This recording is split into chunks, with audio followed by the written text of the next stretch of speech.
Welcome students, you are watching a chemistry class on chapter periodic classification of elements. Okay, so previously I have discussed on a Mendeleev periodic table what was his advantages and disadvantages. Okay, so today I am discussing on modern periodic law which was given by the Henry Moseley. Henry Moseley. Okay, so he was an English physicist.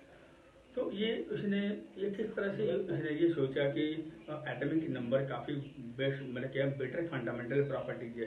तो उसने ये idea दिया था, वो कैसे दिया था तो आप इसको जानना बहुत ज़रूरी है। उसने क्या किया, अलग अलग मेटल जो हैं उसको एनोड के साथ क्या किया, कनेक्ट कर दिया इन डिस्चार्ज ट्यूब पे। तो उसके बाद उसने क्या किया, जो कैथोड रे है तो उसके साथ वो अटैक करवाया।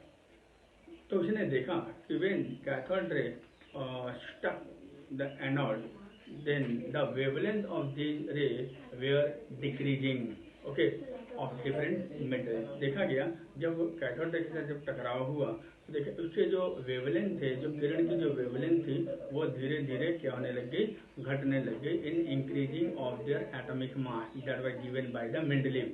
जो मेंडलीव ने जो बताया था एटॉमिक मास के आधार पे, उसी के आधार पर देखा कि जैसे जैसे एटॉमिक मास बढ़ रहा वैसे वैसे जो वेवलेंथ थी वो क्या होने लग गया, डिक्रीज होने लग गया। तो उसको आइडिया मिला कि ये जो पॉजिटिव चार्ज है, जो पॉजिटिव चार्ज का जो मैग्नीट्यूड है कहाँ पे, न्यूक्लियस, इन द न्यूक्लियस में, तो वो क्या थे, तो वही सबसे मोस्ट इम्पॉर्टेंट क्या फंडामेंटल प्रॉपर्टीज है। तो उसने कहा कि कुछ जो आपको पता है कि जो पॉजिटिव चार्ज है वो कहाँ होते हैं, न्यूक्लियस के अंदर में। न्यूक्लियस के अंदर में क्या होते हैं, प्रोटॉन एंड न्यूट्रॉन होते हैं दोनों के अंदर में, ठीक है। तो उसी के मुताबिक क्या होता है, जो एटॉमिक नंबर है, तो atomic number means equal to the number of proton. तो इसलिए उसने कहा था कि जो एलिमेंट को अगर हम लोग अरेंज करते हैं किस आधार पे, एटॉमिक नंबर के आधार पे, तो देखते हैं कि वॉट एवर जो problem arrive in Mendeleev periodic table, that all the problem will solve. जितने भी थे वो सारे क्या हो जाएंगे, सॉल्व हो जाएंगे। और ऐसे हुआ भी, ऐसे क्या हुआ भी। देखो मैंने आपको बताया जो मैंने यहाँ दिखाया था फेकोनी, याद करो फेकोनी, आयरन, कोबाल्ट, निकेल। तो निकेल को लाइटर एटॉमिक मास था उसको बाद में रखा गया, कोबाल्ट का एटॉमिक मास थोड़ा ज्यादा था वो आगे रखा गया, पहले रखा गया, जबकि उसको बाद में रखना चाहिए था। लेकिन जब जब इसमें एटॉमिक नंबर के आधार पर जब एलिमेंट को अरेंज किया तो देखा गया कि निकेल का एटॉमिक नंबर क्या था, ज्यादा था, और कोबाल्ट का एटॉमिक नंबर क्या था, कम था। तो ये प्रॉब्लम सॉल्व हो गया। इसके अलावा और पोटासियम का एटॉमिक मास क्या है, 39। पोटासियम का एटॉमिक मास क्या है, 39। और आर्गन का जो है वो थोड़ा ज़्यादा है। तो देखा गया कि जबकि एटॉमिक मास क्या है उसका कम है, उसको तो आगे रखना चाहिए था पोटासियम से पहले, लेकिन ऐसे नहीं हुआ क्योंकि पोटासियम का एटॉमिक नंबर क्या है, कम है, आर्गन का थोड़ा ज़्यादा है, इसलिए पहले पोटासियम आया, बाद में क्या आया, आर्गन है। तो इस तरह का जो प्रॉब्लम थे वो क्या हुआ, सॉल्व हो गया। इसके अलावा आइसोटोप्स का जो पोजीशन था वो भी क्या हो गया, सॉल्व हो गया। कैसे, एटॉमिक मास जो क्लोरीन है वो क्या 35 एंड 37 दो था आइसोटोप्स, है ना। तो लेकिन दोनों के एटॉमिक नंबर क्या हुआ, सेम है, 17।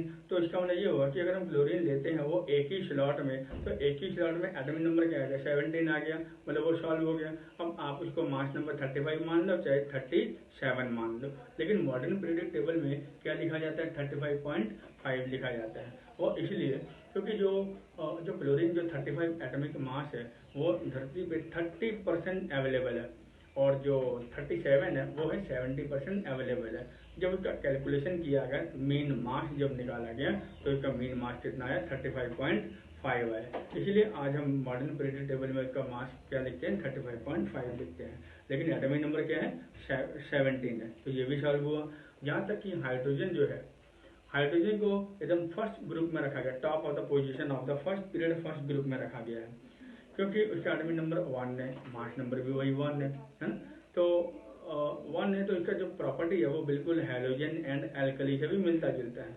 अगर आप कहोगे कि सर मैं जो हाइड्रोजन है मैं उसको हैलोजन ग्रुप में भी रख सकता हूँ, हाँ रख सकते हो, क्योंकि हाइड्रोजन जो है वो उसका प्रॉपर्टी किससे मिलता जुलता है, हाइड्रोजन ग्रुप के साथ। तो ये भी एक, लेकिन अभी भी हम ये बात करते हैं कि हम उसको पहला पीरियड में क्यों रखते हैं हाइड्रोजन को। तो साइंटिस्ट ने कहा कि आप इसको यहाँ भी कर सकते हो, वहाँ भी कर सकते हो, लेकिन अकॉर्डिंग टू नील बोर के आधार पे जो इलेक्ट्रॉनिक अरेंजमेंट का जो फार्मूला था 2n², तो you know very well in the first cell only 2 electron are revolve around the nucleus. आपको पता है कि फर्स्ट सेल में 2 इलेक्ट्रॉन क्या होते हैं, रिवॉल्व करते हैं। तो इसलिए हाइड्रोजन फर्स्ट पीरियड में फिर क्या आया, हाइड्रोजन एंड हीलियम आया। तो इसलिए अगर दोनों हाइड्रोजन हीलियम एक साथ रखते हैं, यानी कि हैलोजन ग्रुप और नोबल ग्रुप के साथ में, तो कितना अजीब सा लगेगा। इसलिए इसको जो मॉडर्न पीरियडिक टेबल है, इसलिए इसको एक फर्स्ट में रखा गया और एकदम राइट टॉप में रखा गया, left top and right top में रखा गया, ताकि देखने में भी सुंदर लगे। ओके, तो इसके बाद बाकी और भी बहुत सारे जो पोजीशन है, तो वो सारे क्या हो गए, सॉल्व हो गए। अब नेक्स्ट में हम बात करेंगे characteristic of modern periodic table. तो these are very very important. जितना भी मैंने आपको बताया था वो सारे, यानी कि Henry Dobereiner and I mean Henry Moseley Dobereiner triad, Newland law of octet, among and last of all Mendeleev periodic law. तो ये सभी का जो लॉ है, स्टेट है, सब अच्छा से पढ़ लीजिएगा। एडवांटेज डिसएडवांटेज ये भी आप थोड़ा देख लीजिएगा।